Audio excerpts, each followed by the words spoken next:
Detection start होगी 5 second बाद। Start.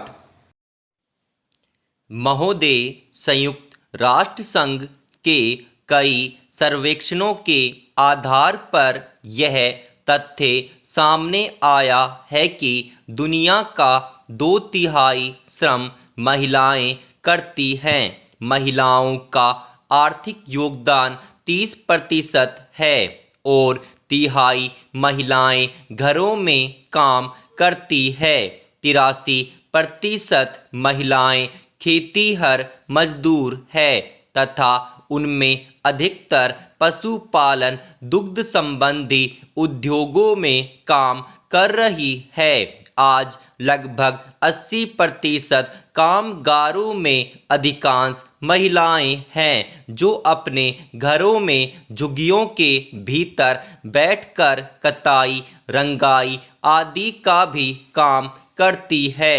बड़े बड़े शहरों में अधिकांश महिलाएं जो फुटपाथों पर झुग्गियां डालकर अपने बच्चों और आदमी के साथ रहती है, सुबह उठकर अधिकांश घरों या कोठियों में झाड़ू पोछा लगाना, बर्तन साफ करना, कपड़े धोना आदि का काम करती है। इन्हें नाम मात्र की मजदूरी दी जाती है। इस प्रकार की महिलाओं की ओर देश का सबसे पहले ध्यान अहमदाबाद की स्वाश्रयी कामगार सेवा संस्था ने खींचा। इसी संस्था ने पहले बुनकरों, कपड़ा, बीड़ी तथा बांस उद्योग में लगी लाखों स्त्रियों के सहकारी संगठन स्थापित किए और उनके लिए एक सरकारी सेवा बैंक की स्थापना की। महिला मुक्तिवाद अंग्रेजी के फेमिनिज्म शब्द का पर्यायवाची है। इस शब्द की आज तक कोई परिभाषा नहीं बनी जो हर समय और स्थान पर लागू की जा सके। यह एक ऐसा आंदोलन है जो महिलाओं को अपनी आज़ादी हासिल करने और उन्हें सुरक्षित रखने के लिए चलाया गया है।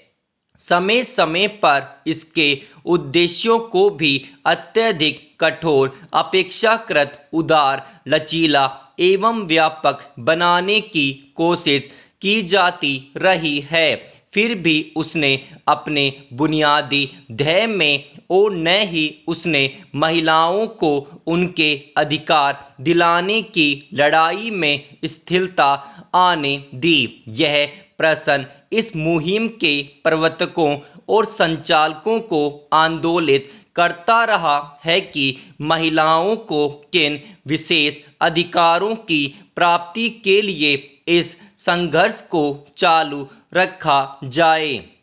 इस संदर्भ में यह ज्ञातव्य है कि औरतों के समस्त अधिकार परिवार के इर्द गिर्द घूमते हैं। इसलिए अधिकार प्राप्ति की यह लड़ाई पारिवारिक सुख सुविधाओं में अधिक बड़ा हिस्सा या कुटुंब संस्था को जड़ से खत्म करने में एक ही लक्ष्य के लिए लड़ी जा सकती है। आज महिलाओं की दुविधा यह है कि वह वर्तमान सामाजिक पारिवारिक यथार्थ को स्वीकार कर उसमें ही किस प्रकार अधिक अधिकार पाने की कोशिश करे।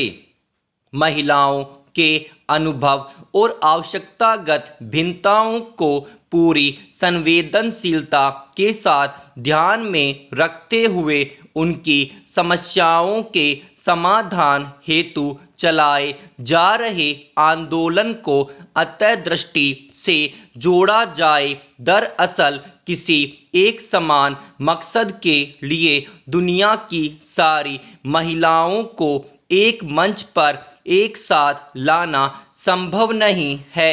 जातीय, आर्थिक और सांस्कृतिक भिन्नता महिलाओं की समस्याओं में आड़े आती है क्योंकि ये समस्याएं परिवर्तनशील होती है।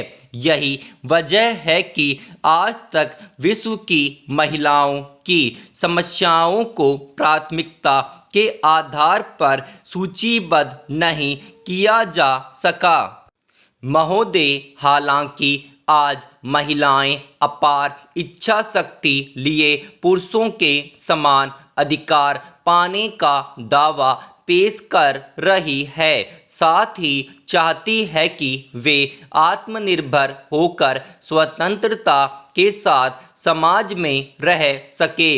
इसके बावजूद ऐसी असंख्य महिलाएं भी हैं जो मात्र औरत होने की वजह से अभिशप्त हैं। कहीं कम अधिकार पाना उनकी मूल समस्या है तो कहीं काम करने का अधिकार प्राप्त करना उनकी आवश्यकता। इस प्रकार भिन्न भिन्न स्थानों पर महिलाओं का मान व स्थान भिन्न भिन्न रहा है, उसके उदाहरण सर्वत्र बिखरे हुए हैं। सुखद स्थिति यह है कि आज महिलाएं भी ऊंचे ऊंचे पदों पर कार्यरत है। आज वे मात्र खाना पकाने वाली सेविका नहीं है, बल्कि सर्वसंपन्न गृहस्वामिनी भी है। उन्हें शिक्षा ग्रहण करने, मत देने तथा बोलने का पूरा अधिकार है। वे अपरिचितों से बातें कर सकती है, सभाओं में बोल सकती है, निर्वाचन में भाग ले सकती है। अब वे बंदी नहीं है, स्वच्छंद विचरण करने वाली आजाद भारत की आजाद नारी है। वे मनुष्य की सहकर्मी है, समान धर्मी भी।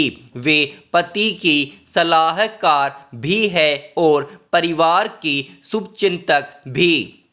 आज वे केवल मनुष्य की इच्छाओं की पूर्ति का साधन नहीं है। आज की जीविकापार्जन करने वाली महिला को घर तथा समाज में अधिक सम्मान प्राप्त है। सिनेमा हॉलों में सिनेमा देख सकती है और शादी ब्याह में भी जा सकती है, उद्यमी बन सकती है, विदेश घूम सकती है, विदेश जाकर सर्वोत्तम शिक्षा तथा प्रशिक्षण प्राप्त कर सकती है। आज महिला को संपत्ति का अधिकार प्राप्त है। इसके बावजूद आज भी महिलाएं दहेज की कुप्रथा से पीड़ित है। उन्हें मारा पीटा जाता है, जलाया जाता है, सताया जाता है, जिनसे तंग आकर कई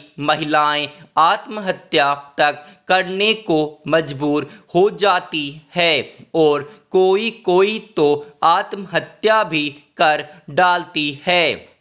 क्या इन स्थितियों के रहते महिलाओं का संपूर्ण विकास माना जाएगा? वर्तमान में जिस रफ्तार से हमारे देश में श्रमिक महिलाओं का शोषण जारी है, उस हिसाब से अनेक मामले आयोग के सामने आने चाहिए, लेकिन नहीं आ पाए।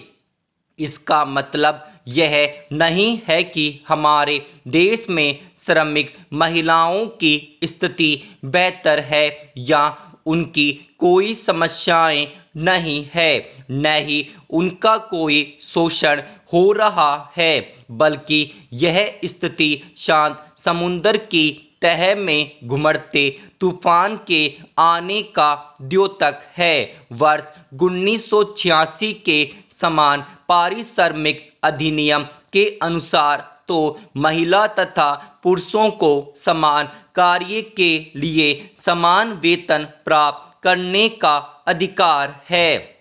वर्तमान में न्यूनतम मजदूरी पारिश्रमिक अधिनियम के अनुसार श्रमिक को 31 रुपये दिए जाने का प्रावधान है, लेकिन घरों तथा लघु उद्योगों में दिहाड़ी पर एवं बाजार में काम कर रही महिलाओं को इससे बहुत कम मजदूरी दी जाती है। सिलाई कढ़ाई के कामों में लगी महिलाओं को निश्चित अवधि से ज़्यादा काम करने के बाद भी 15-20 रुपए से ज़्यादा नहीं मिल पाते।